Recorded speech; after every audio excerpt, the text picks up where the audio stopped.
नमस्कार. मनोरंजन क्षेत्रातील घडामोडी हा जवळपास सर्वच वयोगटातील प्रेक्षकांचा आवडता विषय.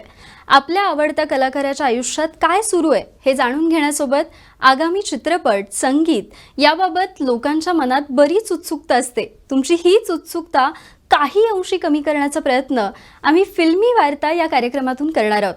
तर मित्रांनो, मी जयश्री देसाई. चला तर मग पाहूयात कोट्यवधींची उलाढाल करणाऱ्या आपल्या चित्रपटसृष्टीत नेमकं चाललंय तरी काय.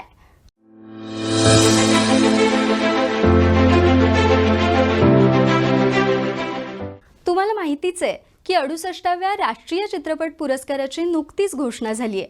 यंदाचा सर्वोत्कृष्ट अभिनेत्याचा पुरस्कार दक्षिणात्य कलाकार सूर्या आणि बॉलिवूड स्टार अजय देवगन यांना विभागून देण्यात आलाय. तानाजी द अनसंग वॉरियर या चित्रपटासाठी अजय तर सोरारई पोटरू या चित्रपटासाठी सूर्याची या पुरस्कारांसाठी निवड झाली आहे. पण तुम्हाला माहिती आहे का, यंदाचा राष्ट्रीय पुरस्कार अजयसाठी तिहेरी आनंद घेऊन आलाय. त्याचीच निर्मिती असलेला तानाजी द अनसंग वॉरियर हा चित्रपट सर्वोत्कृष्ट चित्रपटही ठरलाय आणि याबरोबरच अजयनं राष्ट्रीय पुरस्कार मिळवण्याची हॅट्रिक सुद्धा केली आहे. तर मग सेलिब्रेशन तो बनताय ना बॉस. यापूर्वी 1998 मध्ये प्रदर्शित झालेल्या जख्म आणि 2002 मध्ये आलेल्या द लीजंड भगत सिंग या चित्रपटातील भूमिकांसाठी त्याला सर्वोत्कृष्ट अभिनेत्याचा पुरस्कार मिळालाय.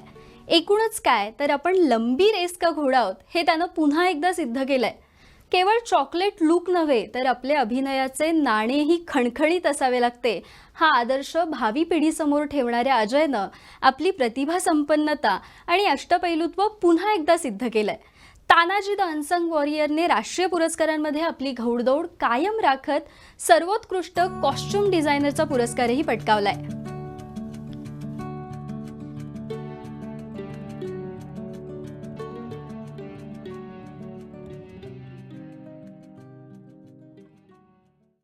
सोरारई पोटरू या चित्रपटासाठी सर्वोत्कृष्ट अभिनेत्याचा पुरस्कार मिळवणाऱ्या सूर्याविषयी सांगायचं झालं तर तामिळ चित्रपटसृष्टीवर राज्य करणारा हा अभिनेता सुप्रसिद्ध अभिनेत्री ज्योतिकाचा पती. मात्र त्याची ओळख ही त्याच्या अभिनयामुळे.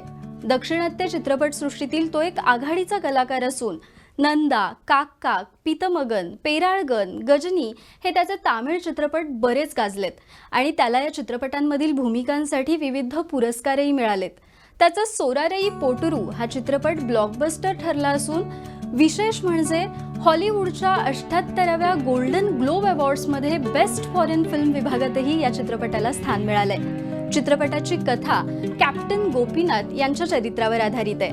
सदर चित्रपटासाठी जी.व्ही. प्रकाश कुमार यांना सर्वोत्कृष्ट संगीत दिग्दर्शनाचाही पुरस्कार मिळालाय. यंदाचा सर्वोत्कृष्ट अभिनेत्रीचा पुरस्कार दक्षिणात्य अभिनेत्री अपर्णा बालामुराली यांना मिळालाय. अपर्णा बालामुराली हे नाव दक्षिणात्य चित्रपटसृष्टीतलं आघाडीच्या नायिकांमध्ये समाविष्ट आहे. यापूर्वी त्यांच्या संडे हॉलिडे आणि महिंशी ते प्रतिकारम या चित्रपटांची बरीच चर्चा झाली आहे. अपर्णाविषयी थोडक्यात सांगायचं झालं तर वास्तुविशारद असलेल्या अपर्णाचा जन्म 11 सप्टेंबर 1985ला केरळच्या थिरूरमध्ये झालाय. तिचे वडील संगीतकार तर आई वकील आहे. तिने 18व्या वर्षाची असताना आपली अभिनय कारकीर्द सुरू केली. मल्याळम आणि तामिळ चित्रपटांमध्ये काम करणाऱ्या अपर्णाचा पहिला चित्रपट होता मात्रा थुदरुन्नू. अभिनयासोबतच तिला गाण्याची आवड असून एक उत्तम गायिकाही ती आहे. इतकंच नव्हे तर ती भरतनाट्यम, कुचिपुडी आणि मोहिनी अट्टम या नृत्य प्रकारांमध्येही पारंगत आहे. तिला सोरारई पोटरू या चित्रपटातील भूमिकेसाठी सर्वोत्कृष्ट अभिनेत्रीचा राष्ट्रीय पुरस्कार प्राप्त झालाय.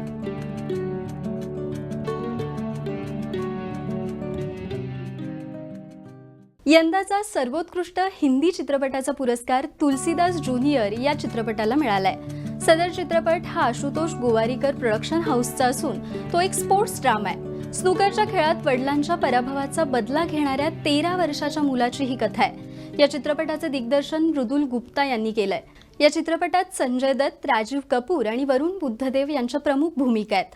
असं सांगितलं जातं की राजीव कपूर यांचा हा शेवटचा चित्रपट आहे. नाहीतरी राम तेरी गंगा मैली नंतर राजीव कपूरचे चित्रपट क्वचितच प्रेक्षकांच्या स्मरणात असावेत. यंदाचा सर्वोत्कृष्ट मराठी चित्रपटाचा पुरस्कार गोष्ट एका पैठणीची या चित्रपटाला मिळालाय. झी मराठी वाहिनीवरील नुकत्याच पार पडलेल्या महामिनिस्टरच्या पार्श्वभूमीवर या राष्ट्रीय पुरस्काराचं महत्त्व काही औरच आहे. 11 लाखांची पैठणी कोण जिंकणार ही उत्सुकता शिगेला पोहोचवणाऱ्या आदेश बांदेकर यांच्या होम मिनिस्टर या कार्यक्रमाने महाराष्ट्राचे महावस्त्र म्हणून ओळखली जाणारी पैठणी देश विदेशात प्रसिद्ध केली. आता या चित्रपटानं पैठणीच्या शिरपेचात आणखी एक मानाचा तुरा रोवलाय असं म्हटल्यास ही अतिशयोक्ती ठरणार नाही. या चित्रपटाची कथा, संवाद आणि दिग्दर्शन शंतनू रोडे यांनी केलंय. काटकसर करत छोटासा व्यवसाय करणाऱ्या नायिकेच्या भावविश्वात एक पैठणी काय महत्त्व राखून असते हे सांगणारा प्रवास म्हणजे हा चित्रपट. सदर चित्रपटात सायली संजीव, सूरज जोशी, मिलिंद गुणाची आणि मृणाल कुलकर्णी यांच्या प्रमुख भूमिका आहेत. यंदाच्या राष्ट्रीय पुरस्काराचे मानकरी ठरलेल्यांमध्ये सुप्रसिद्ध गायक राहुल देशपांडे यांचाही समावेश आहे. मी वसंतराव देशपांडे या चित्रपटासाठी राहुल देशपांडे यांना सर्वोत्कृष्ट गायकाचा राष्ट्रीय पुरस्कार जाहीर झालाय.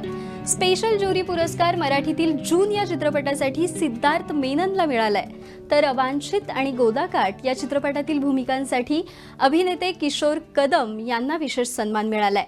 टकटक या मराठी चित्रपटातील भूमिकेसाठी अनीश मंगेश गोसावीला बाल कलाकाराचा पुरस्कार जाहीर झालाय. सर्वोत्कृष्ट गीतलेखनाचा पुरस्कार सायना या हिंदी गाण्याला मिळालाय. त्याचे गीतकार मनोज मुंतशीर आहेत. सर्वोत्कृष्ट हरियाणवी चित्रपट म्हणून दादा लक्ष्मीची निवड झाली आहे.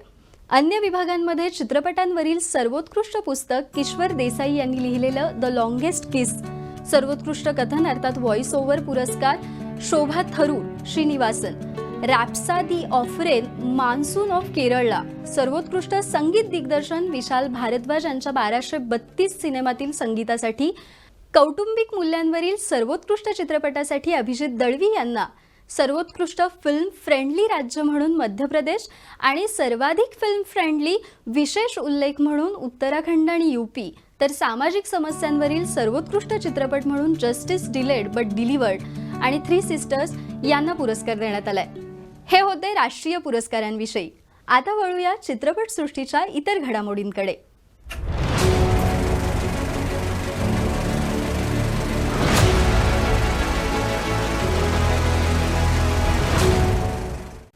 बॉलिवूडचे स्टार कपल कतरिना कैफ आणि विकी कौशल यांना जीवे मारण्याच्या धमक्या देणाऱ्या अज्ञात व्यक्तीविरोधात पोलिसांनी FIR नोंदवून त्याच्यावर त्वरित कारवाई सुद्धा केली आहे. प्राप्त माहितीनुसार एक व्यक्ती सोशल मीडियावर कतरिना कैफला खूप दिवसांपासून स्टॉक करत होती.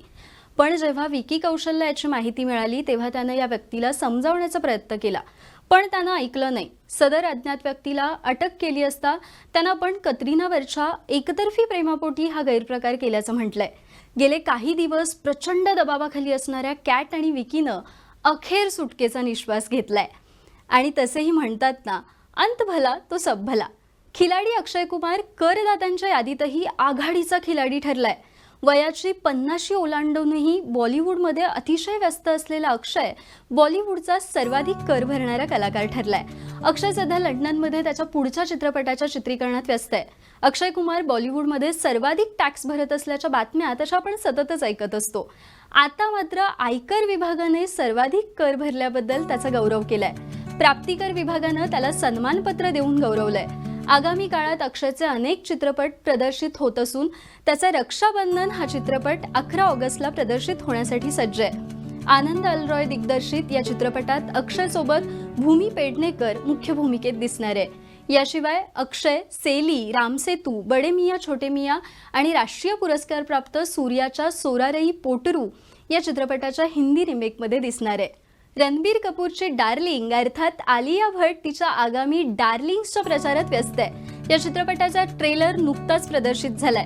या दमदार ट्रेलरला प्रेक्षकांची पसंती मिळाली आहे. नुकताच या ट्रेलरचा लॉन्च पार पडला.